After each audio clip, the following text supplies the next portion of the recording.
नमस्कार दोस्तों, आइए जानते हैं आज मध्य प्रदेश की बड़ी खबरें। आज की पहली खबर है कि 10वीं 12वीं की परीक्षा फीस में 300 रुपए की बढ़ोतरी। मध्य प्रदेश माध्यमिक शिक्षा मंडल माशिमम ने शैक्षणिक सत्र 2026 से 27 के लिए परीक्षा और नामांकन सहित अन्य शुल्कों में वृद्धि कर दी है। इस निर्णय के तहत 10वीं और 12वीं के विद्यार्थियों को अब बोर्ड परीक्षा में शामिल होने के लिए 300 रुपए अतिरिक्त शुल्क देना होगा। पहले यह शुल्क 1200 रुपए था, जिसे बढ़ाकर 1500 रुपए किया गया है। मध्य प्रदेश में 7 अप्रैल से गेहूं उपार्जन के लिए होगी स्लॉट बुकिंग। भोपाल, इंदौर, उज्जैन और नर्मदापुरम संभाग में समर्थन मूल्य पर 10 अप्रैल से विधिवत गेहूं का उपार्जन होगा। इसके लिए पंजीकृत किसान 7 अप्रैल से स्लॉट बुकिंग कर सकेंगे, यानी वे यह बताएंगे कि उपज लेकर कब बेचने के लिए आएंगे। 9वीं कक्षा में प्रवेश के समय स्टूडेंट की उम्र 13 साल जरूरी। माध्यमिक शिक्षा मंडल की नई प्रवेश नीति ने एक बार फिर उम्र को लेकर विवाद खड़ा कर दिया है। खासकर 8वीं पास कर 9वीं में प्रवेश लेने वाले छात्रों के सामने बड़ी परेशानी खड़ी हो गई है। नए नियम के अनुसार 9वीं कक्षा में प्रवेश के समय छात्र की न्यूनतम आयु 13 वर्ष होना जरूरी है, जबकि कई छात्र ऐसे हैं जो 8वीं पास तो कर चुके हैं, लेकिन उनकी उम्र 13 साल से कम है। ऐसे में स्कूलों में उनके नामांकन को लेकर असमंजस की स्थिति बन गई है। मंडला में बोरवेल खनन पर 15 जुलाई तक प्रतिबंध। मंडला जिले में संभावित पेयजल संकट को देखते हुए प्रशासन ने बड़ा फैसला लिया है। कलेक्टर सोमेश मिश्रा ने पूरे जिले को जल अभाव ग्रस्त क्षेत्र घोषित करते हुए निजी नलकूप बोरवेल खनन पर तत्काल प्रभाव से प्रतिबंध लगा दिया है। यह आदेश 1 अप्रैल से 15 जुलाई 2026 तक लागू रहेगा।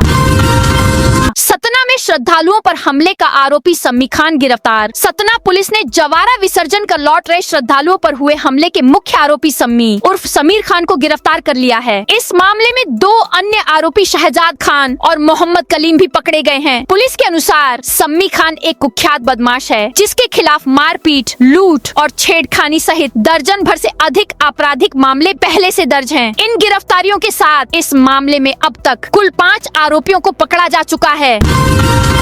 5वीं 8वीं कक्षा में 1.29 लाख विद्यार्थी फेल। प्रदेश में 5वीं और 8वीं की बोर्ड परीक्षाओं के परिणाम में इस बार बड़ी संख्या में विद्यार्थी अनुत्तीर्ण हुए हैं। दोनों कक्षाओं के करीब 1.29 लाख विद्यार्थी 33% अंक भी हासिल नहीं कर सके। अब इन विद्यार्थियों को एक और मौका देते हुए मई के दूसरे सप्ताह में पुनः परीक्षा आयोजित की जाएगी। इसमें पहली परीक्षा में अनुपस्थित रहने वाले विद्यार्थी भी शामिल हो सकेंगे। इस संबंध में राज्य शिक्षा केंद्र ने सभी जिलों और स्कूलों को विस्तृत दिशा निर्देश जारी कर दिए हैं।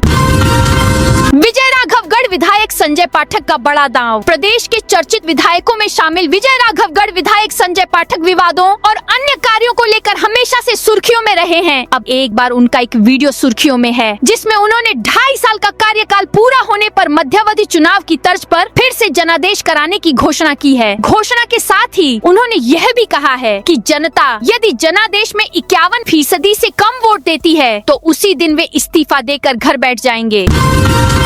328 में से 241 छात्र फेल। 4 अतिथि शिक्षकों को हटाया। निजी स्कूलों की तर्ज पर शिक्षा देने और आधुनिक सुविधा के नाम पर लाखों रुपए खर्च करने वाले लटेरी संदीप स्कूल में कक्षा 9वीं की परीक्षा में 328 में से 241 छात्र फेल होने के बाद शिक्षा विभाग ने इसका ठीकरा 4 अतिथि शिक्षकों पर फोड़ते हुए उन्हें हटा दिया है और ब्लैकलिस्ट भी कर दिया है। इस स्कूल में 9वीं के डी सेक्शन में 91 में से 90 विद्यार्थी फेल हो गए थे। पिछले माह मार्च के कक्षा 11वीं और कक्षा 9वीं का रिजल्ट जारी होने के बाद लटेरी संदीपनी स्कूल की जानकारी सामने आते ही बवाल मच गया था।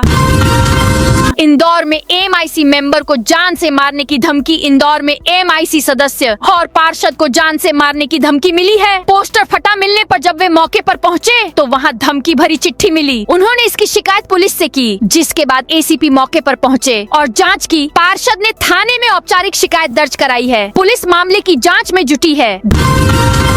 धार में कांग्रेस नेता गोपाल पाल पर केस दर्ज। धार शहर के कोतवाली थाना क्षेत्र में सोशल मीडिया पर देवी देवताओं और राष्ट्रीय स्वयंसेवक संघ RSS के खिलाफ आपत्तिजनक टिप्पणी करने के मामले में पुलिस ने कांग्रेस नेता गोपाल पाल पर भारतीय न्याय संहिता BNS की धारा 196, 1 और 299 के तहत केस दर्ज किया है। नेता प्रतिपक्ष उमंग सिंघार के करीबी माने जाने वाले गोपाल पाल के खिलाफ सर्व ब्राह्मण समाज और RSS से जुड़े दिनेश सोनवनिया व फरियादी चेतन शर्मा की शिकायत के आधार पर रविवार को यह कार्रवाई की गई।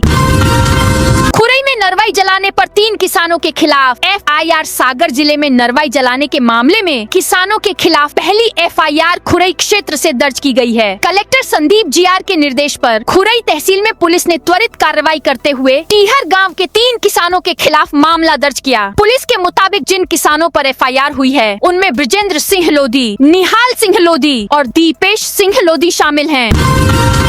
MP में 9 अप्रैल तक आंधी बारिश का दौर। आमतौर पर गर्मी के दिनों से पहचाने जाने वाले अप्रैल महीने की शुरुआत इस साल मध्य प्रदेश में बारिश के दौर के साथ हुई। तेज गर्मी के बजाय प्रदेश में आंधी, बारिश और गरज चमक के साथ ओले पड़ रहे हैं। वहीं मौसम विभाग के ताज़ा अपडेट के मुताबिक आगामी 4 दिन यानी 9 अप्रैल तक भी प्रदेश के अधिकतर क्षेत्रों में आंधी, बारिश और गरज चमक का दौर बना रहेगा। 7 अप्रैल से सक्रिय होने वाले पश्चिमी विक्षोभ के प्रभाव से कई जिलों में तेज आंधी और बारिश होने की संभावना है, यानी आगामी दिनों में भी मौसम शांत नहीं रहेगा। कुछ जिलों में आंधी की रफ्तार 50 से 60 किलोमीटर प्रति घंटा दर्ज हो सकती है, जबकि अन्य जिलों में भी 30 से 40 किलोमीटर प्रति घंटा की रफ्तार से हवा चलेगी। MP में गेहूं में हुए नुकसान की भरपाई करेगी सरकार। MP में किसानों के लिए CM मोहन यादव ने बड़ा ऐलान किया। उन्होंने कहा कि गेहूं में हुए नुकसान की भरपाई राज्य सरकार करेगी। प्रदेश के जिन जिलों में गेहूं समेत रब्बी की फसलें खेतों में खड़ी है, उसे शनिवार को हुई बारिश व ओलावृष्टि से सीजन में अब तक का सबसे बड़ा नुकसान हुआ है। सूखी बालियों पर ओले की मार पड़ने से दाने बिखर गए। जिन जिलों व क्षेत्रों में ओलावृष्टि नहीं हुई, केवल बारिश हुई, वहाँ खड़ी कटकर खेतों में रखी गेहूं फसल के दाने दागदार हो गए। सागर में नरवाई जलाने पर FIR। सागर जिले में जिला प्रशासन ने नरवाई जलाने पर प्रतिबंध लगाया है। प्रतिबंध के बाद भी कुछ किसान खेतों में खड़ी नरवाई जला रहे हैं, जिसको लेकर प्रशासन ने अब सख्ती शुरू की है, जिसके चलते जिले में नरवाई जलाने पर पहली FIR दर्ज कराई गई है। जानकारी के अनुसार खुरई तहसील के ग्राम टीहर में कुछ किसानों ने अपने खेत में खड़ी नरवाई में आग लगाई। आग ने भीषण रूप लिया। इंदौर में भीषण सड़क हादसा। मध्य प्रदेश की आर्थिक राजधानी इंदौर से बड़े हादसे की खबर आई है। यहाँ बारातियों से भरी कार को तेज रफ्तार ट्रक ने टक्कर मार दी। बताया जा रहा है कि हादसा इतना भीषण था कि मौके पर ही 4 लोगों की मौत हो गई और 6 लोगों के बुरी तरह घायल होने की खबर भी है। घटना शहर के खुड़ैल थाना क्षेत्र की बताई जा रही है। हादसे के बाद मौके पर चीख पुकार मच गई। प्रत्यक्षदर्शियों की भीड़ लग गई। वहाँ उपस्थित लोगों में से एक ने इमरजेंसी कॉल कर हादसे की सूचना दी। बताया जा रहा है कि कार में करीब 7 लोग सवार थे। BU और भोज यूनिवर्सिटी में डिजिटल वैल्यूएशन सिस्टम BU और मध्य प्रदेश भोज ओपन यूनिवर्सिटी में अब परीक्षा प्रणाली को पूरी तरह डिजिटल होगी। दोनों विश्वविद्यालयों में उत्तर पुस्तिकाओं के ऑनलाइन मूल्यांकन, डिजिटल वैल्यूएशन सिस्टम को लागू करने की तैयारी शुरू हो गई है। नई व्यवस्था से 20 दिन में रिजल्ट आ जाएगा और मूल्यांकन प्रक्रिया ज्यादा पारदर्शी बनेगी। BU में हर साल लगभग 25 लाख उत्तर पुस्तिकाओं का मूल्यांकन होता है। वहीं भोज विवि में 70,000 से अधिक छात्र अध्ययनरत हैं। दोनों संस्थानों में अब तक कॉपियों की जांच मैन्युअल तरीके से होती रही है। MP के 5 बड़े शहरों की आबोहवा चिंताजनक। मध्य प्रदेश के 5 बड़े शहरों की आबोहवा चिंताजनक स्थिति में है। इन शहरों में हवा को दूषित करने वाले सबसे बड़े कारण खराब सड़कों की धूल, वाहनों का प्रदूषण, कचरा और अन्य बायोमास को जलाना और निर्माण कार्य से उड़ने वाली धूल पाए गए हैं। राष्ट्रीय स्तर के संस्थानों से कराई गई सोर्स अपॉर्चनमेंट स्टडी के प्रारंभिक आकलन में यह स्थिति सामने आई है। अकेले भोपाल में ही साल में 10,309 टन PM10 कण हवा में मिल रहे हैं। खास बात यह है कि शासन प्रशासन को इसकी रिपोर्ट मिलने के बाद भी इस प्रदूषण को रोकने के लिए कोई ठोस कदम नहीं उठाए जा रहे हैं। इससे प्रदूषण घटने की बजाय और बढ़ता जा रहा है। फिर जनादेश लेंगे MP के विधायक। MP के एक विधायक ने बड़ी घोषणा की है। उन्होंने कहा है कि वे फिर जनादेश लेंगे। इतना ही नहीं, यदि जन समर्थन समर्थन कम हुआ तो इस्तीफा दे देंगे। विधायक संजय पाठक ने यह ऐलान किया। उन्होंने सार्वजनिक रूप से दावा किया कि 51% से कम जन समर्थन मिला तो अपने पद से इस्तीफा दे दूंगा। विधायक संजय पाठक संजय पथक का कहना है कि उनका 2 साल से अधिक का कार्यकाल पूरा होने के बाद वे फिर जनता के बीच जाएंगे, लोगों से बात करेंगे, उनसे सीधे सवाल पूछेंगे, खुद का मूल्यांकन करेंगे। ज्यादातर लोग उनके पक्ष में राय देंगे तो ही विधायक बने रहेंगे, अन्यथा इस्तीफा दे देंगे। बता दें कि विधायक संजय पाठक अवैध खनन के मामले में घिरे हैं। उनसे जुड़ी पारिवारिक फर्मों पर अनुमति से अधिक खनन के आरोप हैं। बुंदेलखंड को 631 करोड़ की सौगात। केंद्रीय सड़क परिवहन और राजमार्ग मंत्री नितिन गडकरी ने लगातार दूसरे दिन मध्य प्रदेश को बड़ी सौगात दी है। नितिन गडकरी ने मध्य प्रदेश के निवाड़ी जिले के ओरछा से उत्तर प्रदेश के झांसी जिले तक 4 लेन पश्चिमी बाईपास बनाए जाने और बंगाई खास से ओरछा तिगेला तक राष्ट्रीय राजमार्ग 44 और राष्ट्रीय राजमार्ग 39 को जोड़ने वाली लिंक के लिए 631.73 करोड़ रुपए की लागत के साथ स्वीकृति दे दी है। नितिन गडकरी ने खुद सोशल मीडिया पर पोस्ट कर इसकी जानकारी दी है। मेट्रोपॉलिटन रीजन में जोड़े 5 जिले जिला मुख्यालय समेत पूरे राजगढ़ जिले को मेट्रोपॉलिटन रीजन से जोड़ने की कवायद तेज हो गई है। इस पहल के साकार होने पर जिले में आधारभूत सुविधाओं के विस्तार के साथ औद्योगिक और आर्थिक गतिविधियों को गति मिलने की संभावना जताई जा रही है। शुरुआती चरण में औद्योगिक हब बनाने के लिए सरकारी जमीनें चिन्हित करना शुरू कर दिया गया है। थानों में 30 सेकंड के अंदर होगी अपराधी की पहचान। भोपाल शहर में प्रोजेक्ट सेफ गार्ड के तहत शहर में करीब 8000 हाईटेक एआई आधारित सीसीटीवी कैमरे लगाए जाएंगे। इस पहल का मुख्य उद्देश्य शहर के हर इलाके में रियल टाइम निगरानी और किसी भी घटना पर तुरंत प्रतिक्रिया सुनिश्चित करना है। वर्तमान में भोपाल में लगभग 700 सीसीटीवी कैमरे लगे हुए हैं, जिनकी निगरानी एक पुलिस कंट्रोल रूम से की जाती है। लेकिन नई योजना के लागू होने के बाद यह सिस्टम और ज्यादा स्मार्ट और प्रभावी हो जाएगा। हालांकि पुराने कैमरे का नेटवर्क पुलिस मेंटेन नहीं कर पा रही है। बजट की कमी सबसे बड़ी वजह बताई गई है। टनल में 800 मीटर का ट्रैक तैयार। इंदौर दाहोद रेल परियोजना के तहत बहुप्रतीक्षित टीही टनल का काम अब अंतिम चरण में पहुंच गया है। केंद्रीय राज्य मंत्री सावित्री ठाकुर और धार विधायक नीना वर्मा ने निर्माणाधीन टनल में करीब 70 फीट नीचे उतरकर कार्यों का जायजा लिया। दोनों जनप्रतिनिधियों ने सुरंग के भीतर पहुंचकर निर्माण की गुणवत्ता और प्रगति का बारीकी से निरीक्षण किया। एमपी में वरिष्ठता के आधार पर होगी प्रशासनिक पदों पर नियुक्ति। एमपी में प्रशासनिक पदों पर नियुक्तियों के संबंध में हाई कोर्ट का बड़ा फैसला सामने आया है। कोर्ट ने स्पष्ट किया है कि ऐसी नियुक्ति वरिष्ठता के आधार पर ही होगी। प्रशासनिक पदों पर नियुक्तियों के लिए पदनाम को वरिष्ठता का आधार नहीं माना जा सकता। इंदौर में शासकीय माता जीजाबाई कन्या स्नातकोत्तर महाविद्यालय ओल्ड जीडीसी में प्रभारी प्राचार्य विवाद पर हाई कोर्ट ने यह आदेश जारी किया। आरक्षण पर एमपी हाई कोर्ट का बड़ा फैसला। आरक्षण पर एमपी हाई कोर्ट का बड़ा फैसला सामने आया है। इसमें कोर्ट ने क्रीमी लेयर की पात्रता की स्पष्ट व्याख्या की है। मध्य प्रदेश हाई कोर्ट की ग्वालियर खंडपीठ ने ओबीसी क्रीमी लेयर की पात्रता को लेकर अहम व्यवस्था दी है। कोर्ट ने स्पष्ट किया है कि किसी महिला अभ्यर्थी का क्रीमी लेयर स्टेटस तय करने में उसके पति की आय या पद को आधार नहीं बनाया जा सकता। आरक्षण का लाभ लेने के लिए अभ्यर्थी के माता पिता की सामाजिक और आर्थिक स्थिति ही एकमात्र पैमाना होगी। फैसले के साथ कोर्ट ने सहायक प्राध्यापक लॉ के पद पर हुई एक नियुक्ति को चुनौती देने वाली याचिका खारिज कर दी।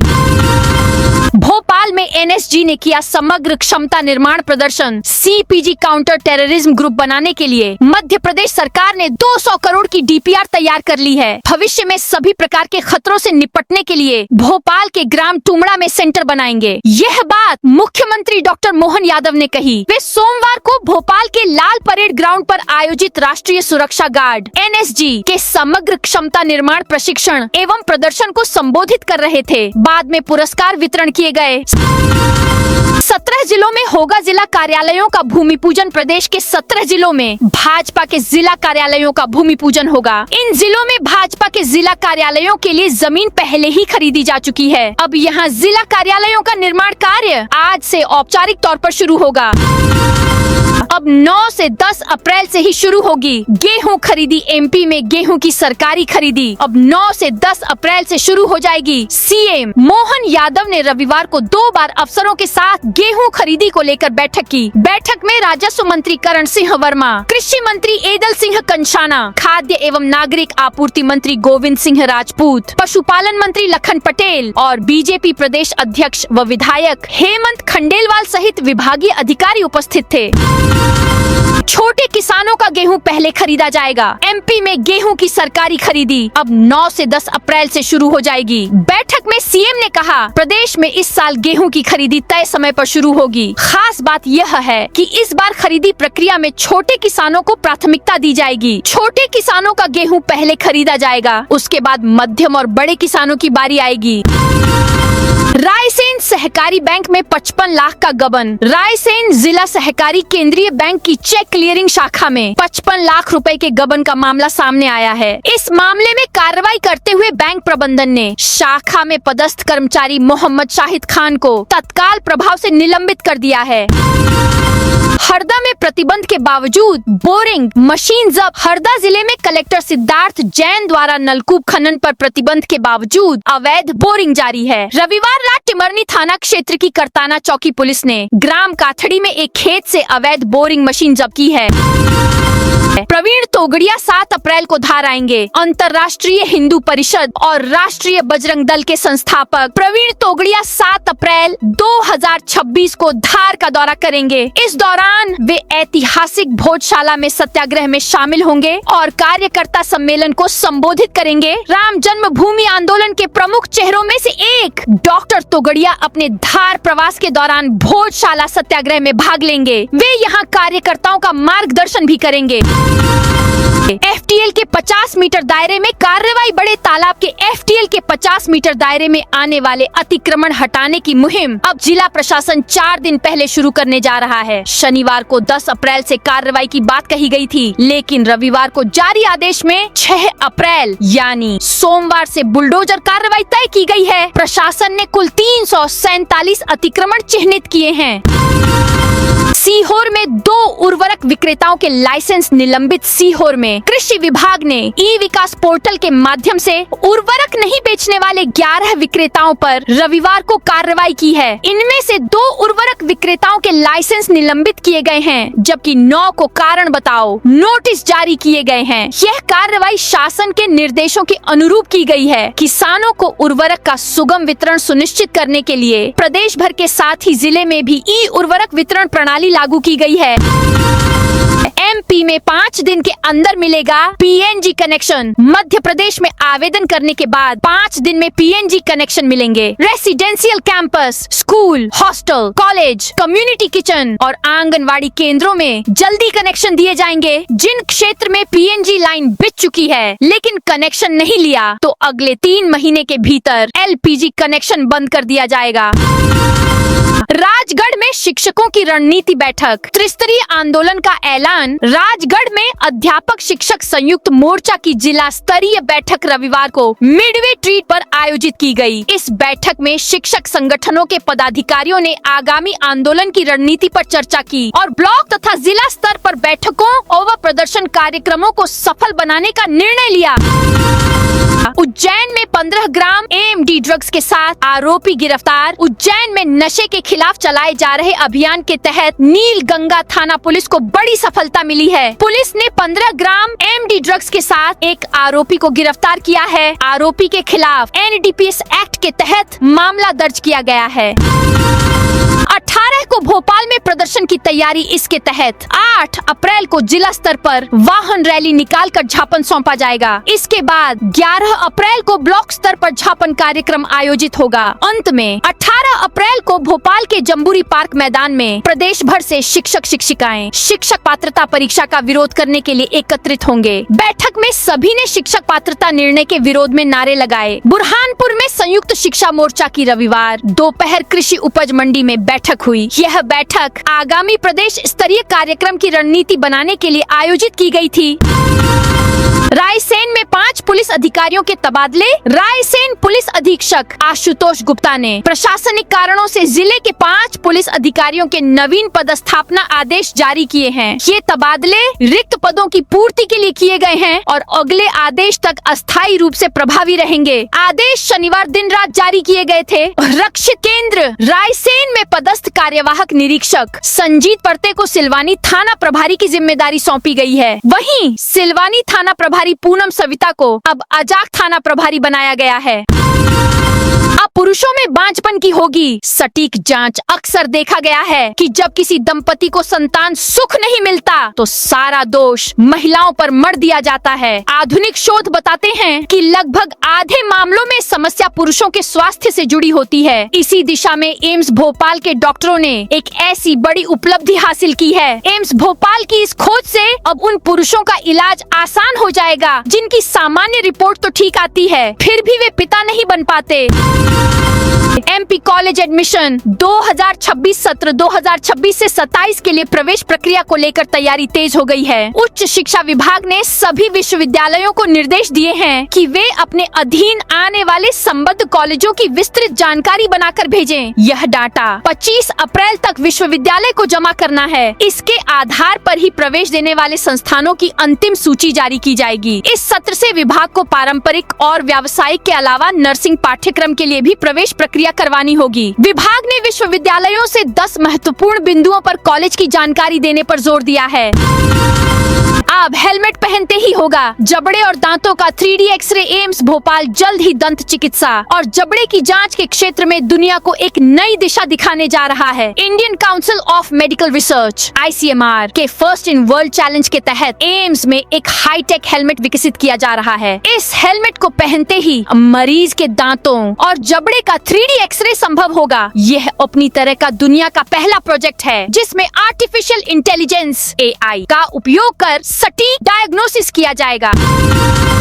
कर्मचारियों जनता के लिए अब लगेंगे वाटर कूलर। नगर निगम के नए 8 मंजिला मुख्यालय भवन में शिफ्टिंग का काम अंतिम चरण में चल रहा है, लेकिन नए भवन में अभी भी बुनियादी सुविधाओं की कमी बनी हुई है। ऐसे में निगम प्रशासन अब सुविधाओं की पूर्ति करने में लगा हुआ है। नए भवन में तेज रोशनी के लिए अभी भी लाइट और पानी की व्यवस्था नहीं की गई है। मुख्यालय में बुनियादी सुविधाओं की कमी को दूर करने के लिए निगम प्रशासन ने अब बजट जारी कर दिया है। निगम ने इसके लिए टेंडर जारी किए हैं। करीब 18.50 लाख रुपए की लागत से निगम नए भवन में बिजली और शुद्ध पेयजल की व्यवस्था कराएगा। तो दोस्तों, यह थी आज मध्य प्रदेश की बड़ी खबरें। आप इस वीडियो को कौन से जिले से देख रहे हैं, उस जिले का नाम जरूर बताइए।